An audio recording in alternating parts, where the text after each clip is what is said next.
आज हम एक ग्रंथ श्रीमद् भगवत गीता के माध्यम से जीवन के मूल्य और मार्गदर्शन के विषय में बात करेंगे। भगवत गीता, जिसमें भगवान कृष्ण ने अर्जुन को धर्म, कर्तव्य और जीवन के मूल्यों का उपदेश दिया है, हमें एक नए दृष्टिकोण से जीने का मार्ग दिखाती है। इस ग्रंथ से हम सीखते हैं कि जीवन की हर परिस्थिति को कैसे स्वीकार करें और आगे बढ़े। भगवत गीता का संदेश है कि हमें अपने कर्तव्यों का पालन करना चाहिए और असफलता को नई शुरुआत मानना चाहिए। इस ग्रंथ से हम जीवन में साहस और संतुलन का मूल्य समझते हैं, जो हमें सफल और सुखी जीवन की दिशा में आगे बढ़ने में मदद करता है। आज हम आपको भगवान श्री कृष्ण की बड़ी ही अद्भुत कहानी सुनाने जा रहे हैं। एक बार भगवान श्री कृष्ण पृथ्वी लोक पर भ्रमण के लिए निकले तो उन्होंने एक युवक को देखा। वह ईश्वर को दोष देता जा रहा था। वह अपने जीवन से निराश था, दुखी था। तब भगवान श्री कृष्ण बौद्ध भिक्षु का रूप धारण करके उस युवक को असली दुख के बारे में ज्ञान देते हैं। तो चलिए इस कहानी के माध्यम से समझते हैं कि असली दुख क्या होता है। अगर आप यह कथा सुन रहे हैं तो पूरा सुनिए। इस कथा को आधा अधूरा छोड़कर जाने की गलती मत करिएगा, क्योंकि इस पवित्र कथा को पूरा सुनने से मनचाहे फल की प्राप्ति होगी। इसलिए इस कथा को पूरा सुने। और अगर आप सच्चे कृष्ण भक्त हैं तो कान्हा का अनादर ना करें। सुख और दुख एक ही सिक्के के दो पहलू है। यह बात तो आपने सुनी ही होगी। सुख और दुख हमारे जीवन में लगातार आते ही रहते हैं और हमें लगता है कि हमारे जीवन में हजारों दुख है, हजारों समस्याएं हैं। लेकिन अगर आप वास्तविक तौर पर देखें, अगर आप इस बात को अच्छी तरह से समझे, तो आप यह समझ पाएंगे कि हमारे जीवन में केवल एक ही दुख होता है। और वह दुख क्या है, वह हम इस कथा के माध्यम से जानेंगे। और उस दुख का निवारण, उस दुख का समाधान क्या है, वह भी हम इस कथा में ही जानेंगे। तो इस कथा के अंत तक जरूर बने रहिए। एक समय की बात है, एक गांव में एक व्यक्ति रहता था। उसका नाम रमेश था। वह बड़ा आलसी था और अपने जीवन से बहुत निराश था। और उसका कारण यह था कि उसने अब तक अपने जीवन में कुछ भी हासिल नहीं किया था। वह कुछ भी नहीं करता था। उसके घर वाले भी इस बात से बहुत परेशान रहते थे। वे चाहते थे कि वह बाहर जाकर कुछ अच्छा काम करे, कोई अच्छी नौकरी कर ले, लेकिन वह उनकी एक नहीं सुनता था। उसके घर वाले दूसरों का उदाहरण देकर उसे ताने मारते थे, उसे तरह तरह की बातें कहते थे, लेकिन उसे कोई फर्क नहीं पड़ता था, जबकि उसके सारे मित्र कामयाब हो चुके थे। कोई अच्छा व्यापार कर रहा था तो कोई अच्छी नौकरी कर रहा था, जिस कारण जब भी वे लोग मिलते तो वे लोग बढ़ चढ़कर अपनी बढ़ाई किया करते। लेकिन रमेश कुछ नहीं किया करता था, जिस कारण जब भी कोई उससे पूछता कि तुम क्या कर रहे हो, तो वह कुछ नहीं कह पाता। उसे यह कहने में बहुत शर्म महसूस होती थी कि वह कुछ नहीं करता। वह हमेशा सबसे केवल एक ही बात कहता था कि मैं कोशिश कर रहा हूं, लेकिन उसकी कोशिशों का कोई भी फल किसी को नजर नहीं आ रहा था। देखते ही देखते अब ऐसा समय आ चुका था कि रमेश सभी से मुंह छुपाता फिरता, ताकि कोई उससे यह ना पूछ ले कि तुम क्या करते हो, जिस कारण वह कभी किसी के सामने भी नहीं आता था। धीरे धीरे उसका मन दुखी होने लगा था। वह बहुत निराश रहने लगा था। उसे अब ऐसा प्रतीत होता था मानो वह इस धरती पर बोझ है, जिस कारण वह अपने आप को बहुत अकेला महसूस करता, बहुत तन्हा महसूस करता। एक दिन तो उसके मन में यह भी विचार उत्पन्न होने लगे कि मेरे हाथों में कुछ नहीं है तो मैं क्या कर सकता हूँ। अकेले बैठकर वह रोता रहा और भगवान को दोष देता रहता। एक दिन छुपता छुपाता वह घर से निकलकर कहीं जा रहा था। तभी उसने रास्ते में देखा कि एक बौद्ध भिक्षु लोगों को प्रवचन दे रहे हैं और प्रवचन में वह दुख की बातें कर रहे हैं। रमेश कुछ देर के लिए अपना मुंह छुपाकर वहीं पर खड़ा हो गया, ताकि उसे कोई देख ना ले, और चुपचाप वह उन बौद्ध भिक्षु की बातें सुन रहा था। बौद्ध भिक्षु सभी को प्रवचन में कह रहे थे कि दुख हमारा सबसे बड़ा साथी है। हमें दुख अपने जीवन के बारे में समझाता है और हमें सही से जीने का तरीका बताता है। यह हमारे गुरु की तरह है, जिससे हमें सीखना चाहिए। आप चाहे तो अपने जीवन में अपने दुखों को अपना गुरु बना सकते हैं और उससे सीख सकते हैं, या फिर आप चाहे तो अपने दुखों पर बैठकर रो सकते हैं, लेकिन इससे आपको कोई लाभ नहीं मिलेगा, बल्कि आप दिन ब दिन और कमजोर होते जाएंगे, निराश होते जाएंगे। रमेश छुप छुप कर उन बौद्ध भिक्षु की यह सारी बातें सुन रहा था। जैसे ही उपदेश खत्म हुआ, वह उन बौद्ध भिक्षु के पास पहुंचा।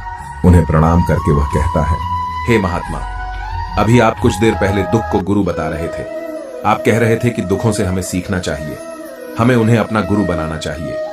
लेकिन मैं भी तो अपने दुखों से परेशान हूं, अपने जीवन से परेशान हूं। मैंने अब तक जो दुख झेला है, मुझे तो कभी ऐसा प्रतीत नहीं हुआ कि मेरे दुख मुझे कुछ सिखा रहे हैं, बल्कि मुझे तो हमेशा यही लगता है कि वह मुझे पीड़ा दे रहे हैं, तकलीफ दे रहे हैं, और दुख की पीड़ा बहुत भयंकर होती है। ऐसा लगता है अब इसके बाद हमारा जीवन समाप्त हो जाएगा, इसके बाद हमें कुछ नहीं मिलने वाला। यहां तक कि हमें मृत्यु भी उसके सामने कम लगती है।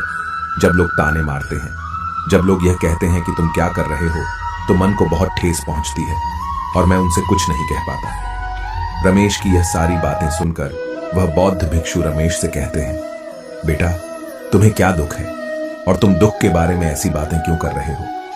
रमेश ने अपने ऊपर बीती हुई सारी बातें उन बौद्ध भिक्षु को बता दी और कहने लगा, हे महात्मा, क्या आपके पास मेरे दुख का कोई समाधान है।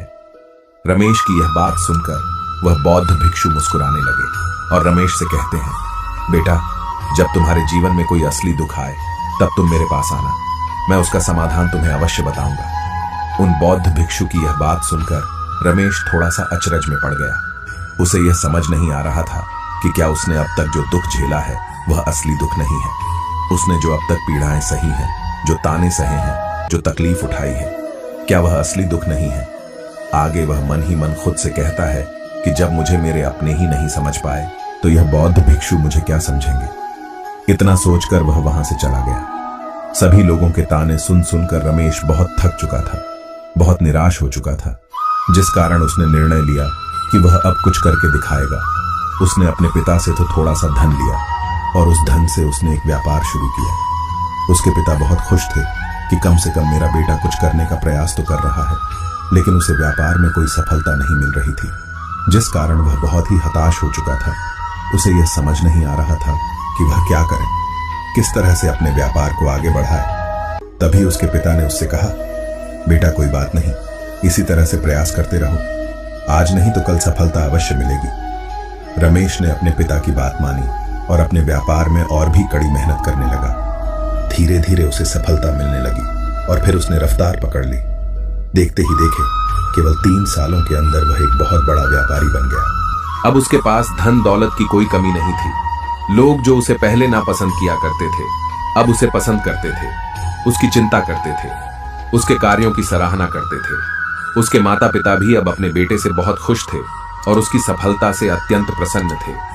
धीरे धीरे रमेश के मित्रों की संख्या लगातार बढ़ती जा रही थी। रमेश के कुछ मित्रों ने उसे यह भी सलाह दी कि उसे अपना व्यापार और तेजी से बढ़ाना चाहिए, उसे और फैलाना चाहिए। जब तुम आज केवल इस नगर के सबसे बड़े व्यापारी हो तब तुम इतना खुश हो, वहीं पर तुम सोचो कि जब तुम इस राज्य के सबसे बड़े व्यापारी बन जाओगे तब तुम्हारे यहाँ पर लोगों की भीड़ लग जाएगी। लोग तुमसे मिलने के लिए समय मांगेंगे, यहाँ तक कि इस राज्य का राजा भी तुमसे मिलना चाहेगा, तुम्हारी तारीफ करेगा, और यदि कभी ऐसी जरूरत आ पड़ी तो वह तुमसे धन भी उधार लेने के लिए अवश्य आएगा।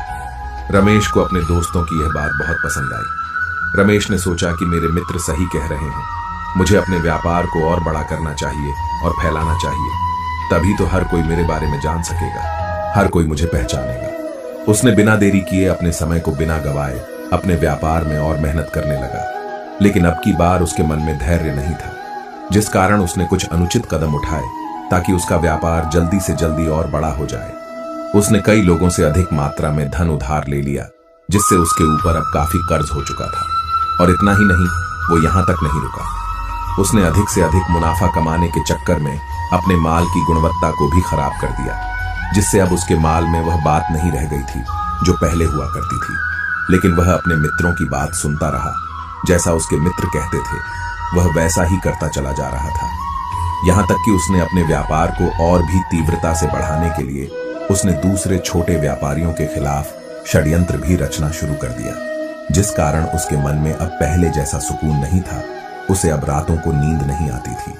वह केवल एक ही विचार में लगा रहता था कि किस तरह से उसका व्यापार पूरे राज्य में फैल जाएगा और वह इस राज्य का सबसे बड़ा व्यापारी बन जाएगा, जिस कारण वह दिन रात केवल इसी मेहनत में लगा रहता है कि उसका व्यापार जल्दी से जल्दी और बड़ा हो जाए। हालांकि उसके पास अब सब कुछ था, धन दौलत, घर, गाड़ियां, नौकर चाकर, सभी सुख सुविधाएं, लेकिन उसके बावजूद भी वह उन चीजों का लाभ नहीं उठा पा रहा था, क्योंकि उसका पूरा ध्यान केवल अपने व्यापार को और उन्नति पर ले जाने में लगा था। एक दिन रमेश अपने रथ पर बैठकर एक मार्ग से होकर गुजर रहा था। तभी रास्ते में उन गुरुवर का आश्रम आया।